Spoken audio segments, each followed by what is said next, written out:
Are your history resources stuck in the past? Well, here on Resource Review, we'll be evaluating 3 that you might not have seen before. They are 2 CD-ROMs for creating short historical documentaries. We're going to be making a film, or you're going to be making a film, about the worst day in British military history.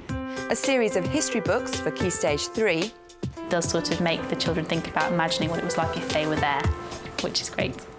And a CD of World War II reminiscences. Will our panel give them the thumbs up? Find out here on Resource Review.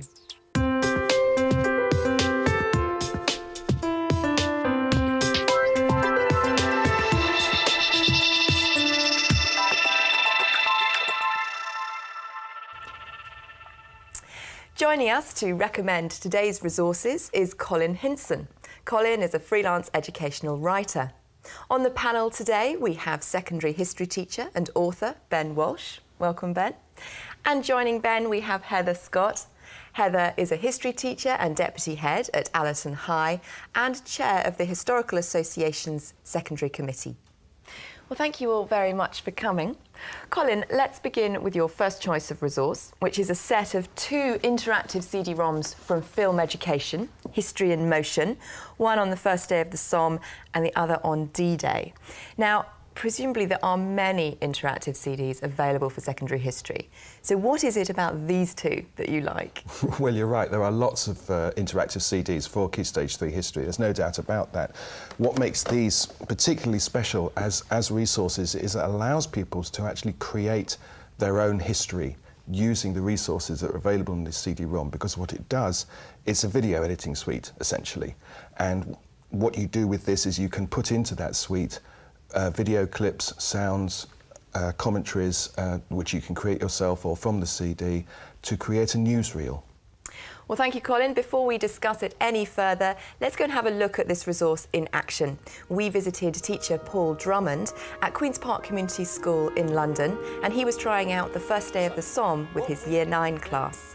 We're going to be making a film, or you're going to be making a film, about the worst day in British military history. The software we've been using today is a film education production called First Day of the Somme. Clip 1.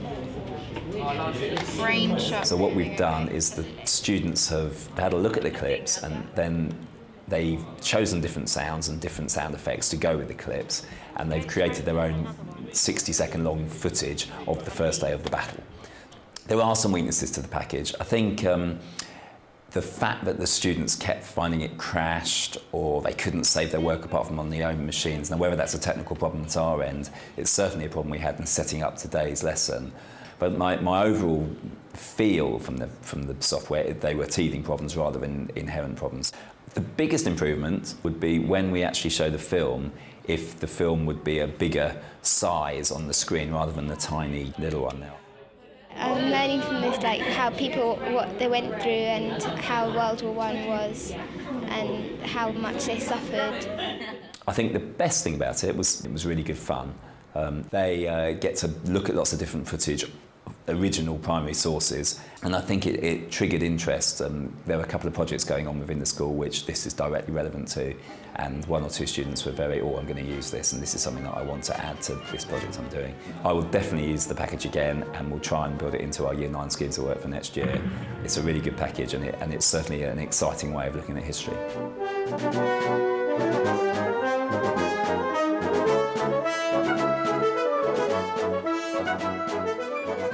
Well, Colin, Paul Drummond really seemed to like this resource, but he did seem to be experiencing some technical difficulties. He said that with the pupils it was crashing, and there was this issue of not being able to view the film on its own, sort of blown up full screen size. Are there limitations of this resource? Well, I can only comment on one of those. Obviously, the reason it's crashing is, who knows? Get the IT person to have a look at it and see if there's something that he or she can do. The other comment that he made about the size of the film clip, I can absolutely understand that, and that is a sort of minor limitation. Well, let's see what our panel think. Heather, what are your thoughts on the first day of the Somme? I think it's an excellent resource. We saw Paul using it in the classroom in pairs, didn't we, where they were using two students to one computer trying to make a film out of it. And I think it has real potential for them engaging with this primary source, and it's fantastic. It depends what the question is they're being asked, though, doesn't it? It's what are they being asked to create, and from what perspective. Yeah, well, let's hear what Ben thinks first. Ben? I'd like to draw attention to the supporting material that is in there as well. You've got a detailed introduction and notes on all the clips written by top-drawer academic historians, or film historians rather, and I think I don't care how well informed you think you are as a teacher, when you've read these things you'll learn something about the film clips, the way they were produced, the government machinery behind the production of the resources that are in there. It's fascinating even without the film, to be honest, and with the film I think it's the sort of thing that will inspire teachers, and inspired teachers inspire kids. Can I just ask a question? Do you feel that the pupils might really engage in the editing side of this, have fun putting in their own sound, but focus on the multimedia side of the task rather than the history? Well, no, I don't think that's going to happen, because that depends on the skill of the teacher as much as anything. And if the teacher, if he or she actually sets the particular pupils a task with a time frame for that task, then you'll find that the pupils will less bother with that multimedia side of things and more concentrate on focus on what they're supposed to be doing. That's right. Yeah. OK, well, thank you all very much. Now let's move on to Colin's second choice of resource, which is a series of history books called Digging Deeper. So, Colin, here is one from the series. So can you just explain the series to us? There's 3 books in the series, is that right? That's right. There are 3 books in the series. They cover quite a lot of the Key Stage 3 part of the history curriculum. The first one is 1066 to 1500, so that's the medieval period.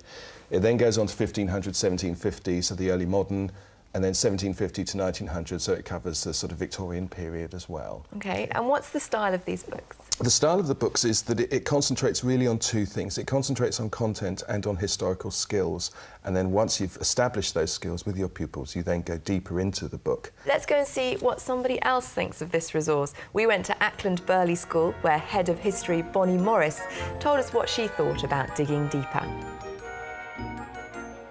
The resource that I've been looking at today is the Digging Deeper Heinemann textbook. The series covers Key Stage 3 history, everything from the Middle Ages right up until the 1990s.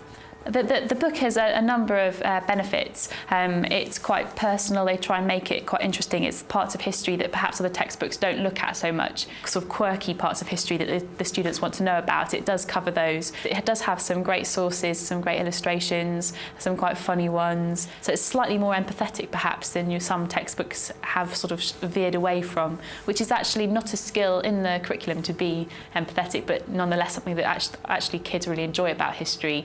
And so it's quite nice to see that that's coming back in a little bit more.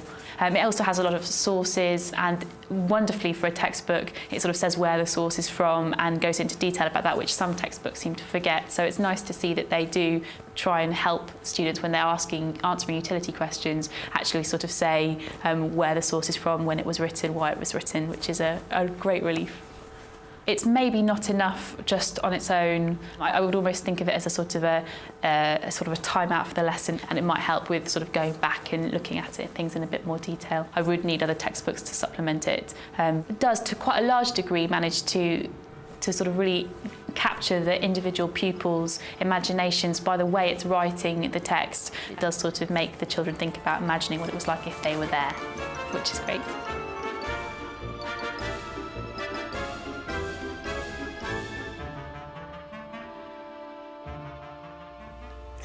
Well, Colin, a fairly favourable review of the book series, but Bonnie did point out that these shouldn't be used in isolation. Is that something you would agree with? I'd agree with that, absolutely, yes. I wouldn't regard these as the only resource that you would use for teaching these particular subjects, simply because of the approach that they take. It's something that's supplementary, if you like, something as an add-on to the more sort of basic resources that you would use to teach these subjects. Right, OK. Well, let's see what the panel think. Over here, Ben, coming to you first, your thoughts. I think what's interesting about them is that in some ways they're inconsistent, but in a good way, in that you have one spread, for instance, I'm looking at one of relating to the British Empire here, and it's a great big painting that dominates the double-page spread, and there are lots of interesting pointers sort of directing students to sort of what the painting is trying to say. In contrast, you'll find another section where it's very, very heavy on text. You know, so I do think that maybe they're trying to, you know, doing a good job of breaking it up, but there is a lot of text sometimes. Well, and I mean, think the you books need are to be very aware of thin. that. If they made the books a bit fatter, then they could spread it out a bit more. Perhaps, I mean, yeah. I think that's obviously a publisher's decision, yes, isn't it? and cost, I suppose. Yeah. I mean, $6.99 per book. And I think that is a realistic figure for something that isn't going to be your core text. You know, for something that's actually going to sort of to be icing on the cake rather than the cake. OK. Heather, what do you think? I think I agree with Ben that some pages I'm looking at, this is the second book in the series, and it's absolutely stacked full of text. And for some of our less able students, this would be dreadful. This would just overface them completely. The only thing I would say, the only thing in its favour that I particularly want to draw your attention to is if you're looking for a particular skill, so that your students are particularly bad at how to analyse a picture, then you'd use the skills section, wouldn't you? You'd go there and say, right, I'm going to do this lesson on this, and just build them up, and then maybe pick another bit out of another book. One last question for Colin. It's not a particularly new series, but you still think it's one of the best out there? From my point of view, yes. I mean, certainly because of its style and content, I think it's one of the best out there at the moment, yes. OK, thank you. Well, now let's move on to Colin's third choice of resource, which is a double CD, an audio CD from the Imperial War Museum called The Home Front. What's on the CD, Colin, and why do you like it? Well, one of the reasons I chose this was because a lot of nearly all the resources that pupils are given in the classroom are visual in some way, whereas this is purely listening. When I arrived in London on the 1st of April 1939, I knew the war was imminent. They're people reminiscing about their lives on the home front during the Second World War.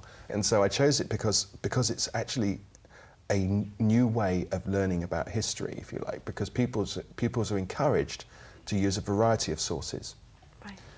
And this is a completely new one. It's sound alone. OK, sound alone. Is this going to engage your pupils? I think it's interesting to hear what the people who were there said. You know, it's first-hand experience, and that's always fascinating. But I think you'd be very careful about how much and for how long, because some of the clips are quite lengthy. So you'd only want to use a few minutes, a few seconds, but depending on what your purpose is in the lesson. OK. Ben, is there enough guidance? I mean, maybe I should ask Colin this, but is there enough guidance for teachers to really get the most out of this resource? There isn't much guidance there. It's not aimed at teachers. But I personally, and I know a lot of teachers, like that sort of thing. There are a number of interviews in there which are decidedly left field compared to the standard sort of story of the war. So I think that there are very few teachers out there who wouldn't have sufficient craft to make use of this thing, even if it isn't spelled out in words of one syllable. Great. Well, I'm afraid that's all we've got time for today. But just to recap, the three resources that we looked at were History in Motion, CD-ROMs from Film Education, the Digging Deeper textbook series from Heinemann Educational, and the Home Front double CD from the Imperial War Museum. For more information about all of the resources that we've talked about today, go to our website. It's teachers.tv/resource review. Or if you want to, email us. We're at resourcereview@teachers.tv. All that remains for me to do is to say thank you to the panel, to Colin, to Heather and to Ben. Thank you for joining us. We'll see you next time on Resource Review. Bye-bye.